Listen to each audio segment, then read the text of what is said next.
সুপ্রিয় শিক্ষার্থী, সপ্তম শ্রেণী ষান্মাসিক মূল্যায়ন পরীক্ষা 2024। তো আমি তোমাদের এই পরীক্ষার বাংলা প্রশ্নের এই উত্তর লেখার জন্য আমি টোটাল 6টা পার্ট দিয়েছিলাম। তো অনেকেরই হয়তো উত্তর লিখতে ভোগান্তি হচ্ছিল, যার জন্য আমি এখন টোটাল কাজ 1 থেকে কাজ 3-এর যতগুলো পার্ট আমি উত্তর লিখেছি 6টা পার্ট, এই 6টা পার্টের ভিডিও আমি একটা পার্টের মধ্যে দিয়ে দিচ্ছি।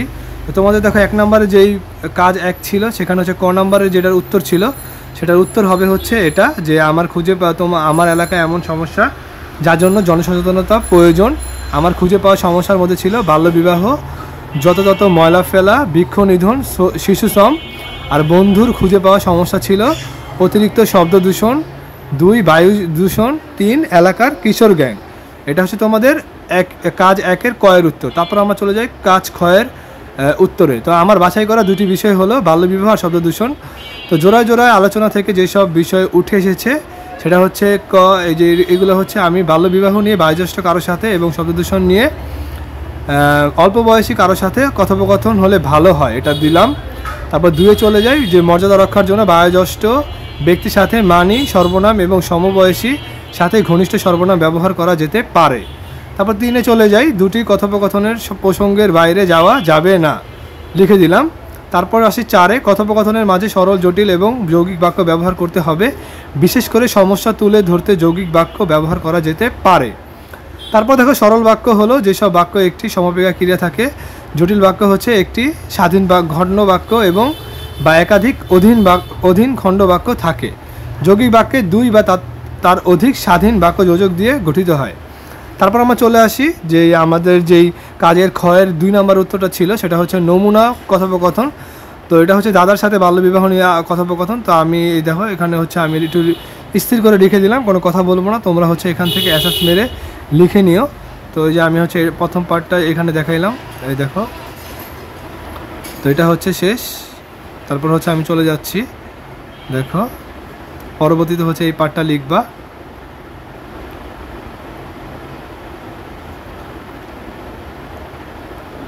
দাদা আর আমি এভাবে লিখে দিবা, ঠিক আছে?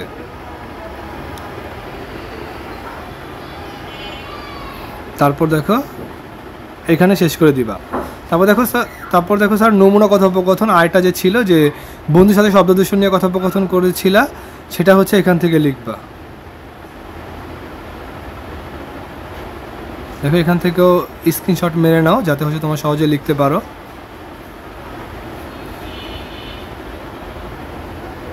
তবে আমি চলে যাচ্ছি এখান থেকে আবার নিচের ইয়েতে।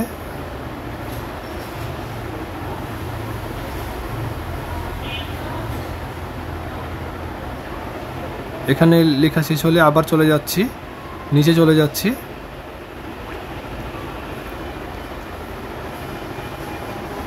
তারপর এটা লিখে দিবা, তারপর শেষ।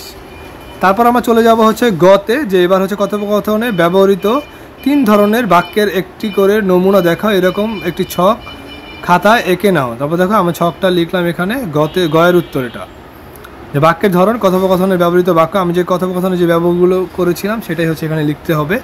সরল বাক্যের মধ্যে আমি লিখেছিলাম যে আমরা বিয়েটা বন্ধ করতে চাচ্ছি। জটিল বাক্যে আমরা লিখেছি আর যদি আপনি অনুমতি দেন তাহলে বলতে পারি। আর যৌগিক বাক্যতে লিখেছি দিন রাত সবসময় শুধু শব্দ এবং এজন্য ঘুমাতে অনেক ঝামেলা হচ্ছে এটা। তারপর আমরা চলে যাব কাজ 2-এ। এবার আমরা চলে আসছি কোথায়? কাজ 2-এ। কাজ 2-এ দেখো কী বলছে। কাজ 2-এ বলছে যে 2টি বিষয় যে আমরা লিখেছি বাল্যবিবাহ, শব্দ দূষণ, এখান থেকে যে কোনো একটা বিষয় সম্পর্কে তোমার অনুচ্ছেদ লিখতে হবে। তো আমরা কাজ 2-এ বাল্যবিবাহ সম্পর্কে একটা অনুচ্ছেদ লিখেছি, যেটা আমি নিজে লিখেছি। তো অনেকেই দেখলাম বাজে বাজে কমেন্ট করছিলে যে কপি পেস্ট হ্যান ত্যান বুংচুং। তো এইগুলো আসলে বলবা না, কারণ তোমাদের জন্য আমি কষ্ট করে এগুলো নিজে লিখেছি। তো তোমাদের জন্য এটা উপকার করেছি, সেখানে তোমরা যদি এভাবে বাজে কমেন্ট করো তাহলে কিন্তু সেটা আমার জন্য খুবই কষ্টসাধ্য। তো এটা তারপর এটা আমি নিজে লিখেছি, দেখো। তো এটা লেখার পর এটা তোমরা ড্যাশবোর্ডের মধ্যে লিখবা। তো দেখো এটা লেখা শেষ। এভাবে লিখবা, টোটাল আমি যেভাবে লিখেছি এভাবেই লিখবা। লেখার পর তারপর দেখো নিচে আসো। দেখো তোমার লেখা থেকে সমাস, উপসর্গ বা প্রত্যয় এর মাধ্যমে গঠিত শব্দ আলাদা করো, সব মিলিয়ে 5টি শব্দ বাছাই করো। নিচের ছকে ছক এঁকে খাতায় কাজটি করো। দেখো আমি যেই বাল্যবিবাহ যে অনুচ্ছেদটা লিখেছিলাম এখানে, সেখান থেকে আমি হচ্ছে 5টি শব্দ লিখেছি, যেখানে একটা কোশ্চেন ছিল। দেখো এই যে তোমাদের কোথায় কোশ্চেনটা, এই যে কোশ্চেনটা হচ্ছে এখানে। দেখো যে মূল শব্দ লিখবে এবং হচ্ছে মুখ্য শব্দ ও গৌণ অর্থ লিখতে হবে। ও সরি, এটা হচ্ছে আগে শব্দ ভাঙলে, যে উপরে এটা, এই যে শব্দ তারপর ভাঙলে, মানে কাজ 2 হচ্ছে ক্ষয়ের শব্দ, তারপর হচ্ছে ভাঙলে কি হবে, তারপর শব্দটি কোন উপায়ে গঠিত। তো এখান থেকে আমি লিখে দিয়েছি শব্দ, তারপর হচ্ছে দেখো ভাঙলে কি হবে, শব্দটি কোন উপায়ে গঠিত। তারপর ভালো মন্দ, ভালো যোগ মন্দ, তারপর এটা সমাস, তারপর অনেক, অন যোগ এক, এটা হচ্ছে প্রত্যয়। বদ মেজাজ, যেটা হচ্ছে বদ যোগ মেজাজ, যেটা হচ্ছে উপসর্গ। তারপর হচ্ছে হাতে ঘড়ি, এটা হচ্ছে হাত প্লাস ঘড়ি, সমাস। তারপর হচ্ছে মাতাল, মাত প্লাস আল, এটা হচ্ছে প্রত্যয়। ঠিক আছে, এই শব্দগুলো সবগুলোই হচ্ছে আমি এখানে ব্যবহার করেছি বাল্যবিবাহতে। তারপর চলে আসি গ এর উত্তর লেখার জন্য। দেখো গতে হচ্ছে বলেছে মূল শব্দ লিখতে এবং হচ্ছে মূল শব্দগুলোর মুখ্য অর্থ এবং হচ্ছে গৌণ অর্থ লিখতে। তো হচ্ছে আমি এখানে উত্তরটা লিখে দিচ্ছি খাতায়। মূল শব্দ দেখো মুখ্য অর্থ ও গৌণ অর্থ। 1 বৃদ্ধি, যেটা আমি লিখেছি যে বাল্যবিবাহ বর্তমানে হচ্ছে বৃদ্ধি পাচ্ছে, সেটার উপর ভিত্তি করে মুখ্য অর্থ হবে হচ্ছে বৃদ্ধি মানে হচ্ছে কি বড়, আর গৌণ অর্থ হবে হচ্ছে অনেক, যেগুলো হচ্ছে তোমার বইয়ে আছে এগুলো। তারপর দেখো আমি আরেকটা লিখেছি মূল শব্দ ঘর, যেটার হচ্ছে লিখেছি কি মুখ্য অর্থ হচ্ছে লিখেছি গৃহ এবং গৌণ অর্থ লিখেছি হচ্ছে কক্ষ। তারপর চলে আসো গতে। দেখো গতে তোমাদের কি ছিল, গতে তোমাদের এখানে বলা হয়েছে যে এরপর তোমার লেখা অনুচ্ছেদের যে কোনো 3টি শব্দের প্রতিশব্দ লেখো, তারপর প্রতিশব্দ ব্যবহার করে বাক্য বা বাক্যগুলো আবার লেখো। দেখো তো আমি হচ্ছে এখানে শব্দ তৈরি করে দিয়েছি, অনেক, বেশি, অধিক, প্রচুর, তারপর সন্তান, ছেলে, মেয়ে, শিশু।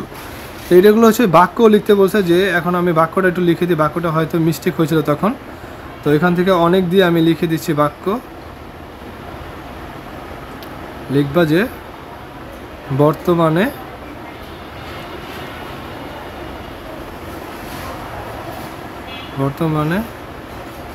মাদকাসক্ত তরুণ অনেক বেড়ে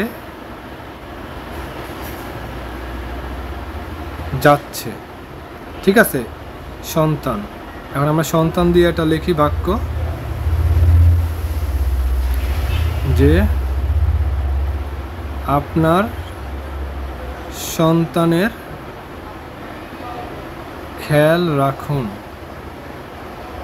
ঠিক আছে, এইভাবে তোমরা হচ্ছে সন্তান, এইভাবে হচ্ছে আরও কয়েকটা শব্দ তোমরা লিখতে পারো, তোমাদের নিজের ইচ্ছে মতো লিখে দিও। ঠিক আছে, তো এই হচ্ছে তোমাদের সবগুলো শব্দ এবং হচ্ছে উত্তর লিখে দিলাম। তারপর দেখো কাজ 3-এ তোমাদের একটা ছিল, কাজ 3-এ দেখো কী ছিল, প্রশ্ন একটু পড়ি, যে আসন্ন জনসচেতনামূলক তোমাদের যে পোস্টার, তারপর হচ্ছে ব্যানার, ফেস্টুন, লিফলেট, তারপর নোটিশ, তারপর হচ্ছে আমন্ত্রণপত্র, বিজ্ঞাপন, এইগুলো হচ্ছে লিখতে বলছে। মানে এইগুলো তোমাদের বইয়ের মধ্যে উত্তরটা আছে, তো হচ্ছে তোমরা ওই বইয়ের মধ্যে থেকে ব্যানারের মধ্যে এই যে এইগুলো হচ্ছে লিখে দিতে পারো, যে ব্যানার এগুলো কি বলে। তো এইগুলো হচ্ছে তোমাদের লিখে দিবে, এটা হচ্ছে তোমাদের দলগত কাজ, এটা হচ্ছে তোমাদের হয়তো স্কুলে নাও লিখতে দিতে পারে। তো এই ছিল তো হচ্ছে তোমাদের পুরো কাজ 1 থেকে কাজ 3-এর পর্যন্ত সকল উত্তর, যেটা হচ্ছে তোমাদের আমি পার্ট 1 থেকে 6-এর মধ্যে লিখে দিয়েছি। যাদের হচ্ছে সমস্যা হয়েছিল তারা হচ্ছে এখান থেকে পুরোটা লিখে নিতে পারো। তো এই বলে আমি বিদায় নিচ্ছি, এবং হচ্ছে তোমাদের লাইক এবং হচ্ছে সাবস্ক্রাইব এবং হচ্ছে কমেন্টের জন্য অসংখ্য ধন্যবাদ, এবং তোমাদের কাছে অনুরোধ থাকবে তোমরা বাজে কমেন্ট করা থেকে বিরত থাকবে।